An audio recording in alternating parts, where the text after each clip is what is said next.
Hello everybody. Before you watch this, go one video back and watch Roleplayer Gets Stuck in a Murder Hobo Game, or you will be very confused. So a lot of people in the comments of my last video believed there was something seriously weird with the last story. So naturally I went back to the last post to do some detective work. I dug through OP's post history, and in doing so I found that he complained quite frequently about his other party members.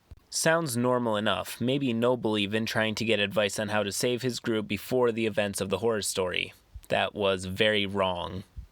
On the same day as the post I made a video about, OP decided to try and find a new group on r/LFG with what appears to be relative success. I would feel like he finally found his niche and is going to make it with a group he can play with, and I can't say I believe that to be true, unfortunately. I went back to the original post, and sitting right at the top of the comments list lied a commenter claiming to be none other than the Rogue, the one that the OP mentioned as being the most aware and understanding in the group. He left a comment in the post explaining his and the rest of the party's experience. Roll comment.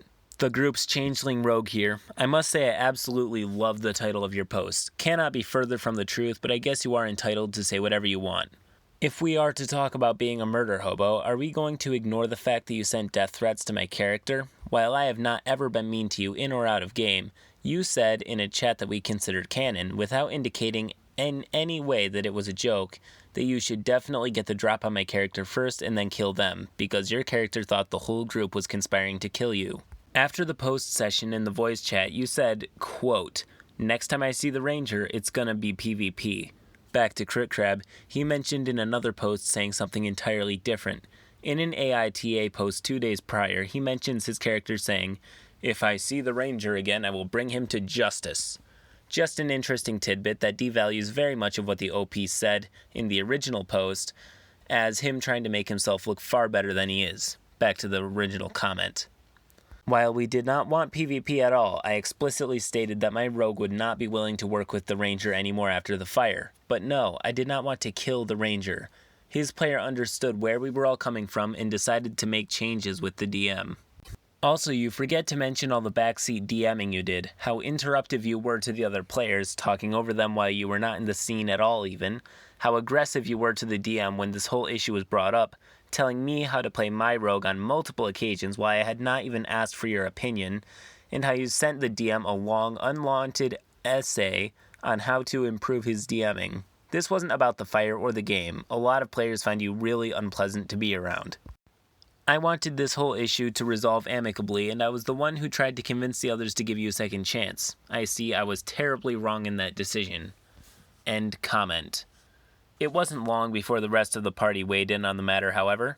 While I won't bore you here by reading all of their comments word by word, I will instead get right into the meat of it by going off of their main points.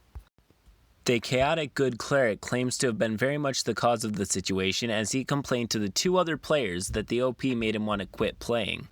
He also touches briefly on how our paragon of neutral goodness went on a long monologue about killing and eating another player, talking about hiring an assassin to kill the other players, and attacking and even trying to kill an unarmed person to the point of death. This person was an NPC who surrendered. He even talked about getting the drop on and killing the rogue, which, as you will see, was constantly being nice and trying to include the OP. Now, this all sounds pretty bad, right? Indeed it does, but what if I told you it got far, far worse? The DM decided to leave a comment of his own, and it is very revealing. Hi, I'm the DM for this group, and I figured I'd clarify some things. You were not kicked for being not murder hobo-y enough. I tried to reiterate this to you several times in our conversations, but you always tried to spin it that way, even in our direct messages. As you mentioned in your post, you made other players feel very uncomfortable with several of your actions. You would consistently interrupt me, even if I was just describing the environment. This would include describing the world in a different way than I had just described it, as well as the fact that you would actually lay out what you thought was a better story in the middle of a session while I was DMing. He would also roleplay other PCs at times when he felt that he had a better understanding of their characters and how they would respond to a situation than their actual players would. He also roleplayed murdering and eating some of the other player characters. He went on a 15-minute monologue of how he leveled up. Twice. The party is level 3. Come on, dude. Above all, he was rude and derisive to the other players. I have tried to tell him. This is now the 4th time that the issues with him had nothing to do with the Ranger. They had to do with his attitude and how he treated others at the table. He spent most of this post talking about the Ranger and how he was the source of the problem, but I made it clear it was him. I tried to warn him, give him the chance to apologize and work to be better. Others wanted to immediately kick him, but I actually happened to like him quite a bit. Despite receiving a 5-page essay I received describing my poor DMing and incomprehensible story, this happened long before it came to the breaking point. However, he took way too long to be conciliatory. When I mentioned these issues at first that specifically pertained to his attitude, he proceeded to lash out at me, the Ranger, and even the rest of the party for how morally bankrupt and apathetic we were.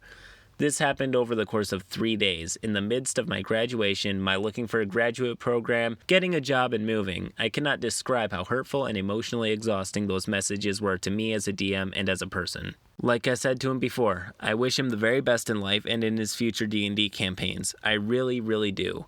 I just hope that in your future adventures, you consider the other players at the table and their feelings. End post.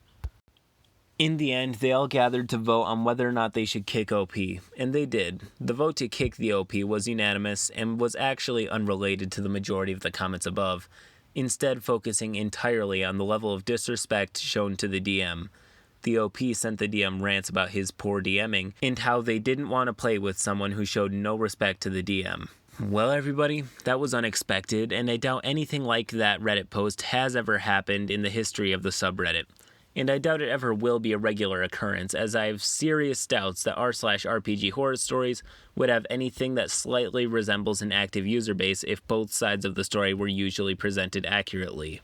Before we cut to the outroductions, I would like to give a huge thank you to anyone who watched the video up to this point.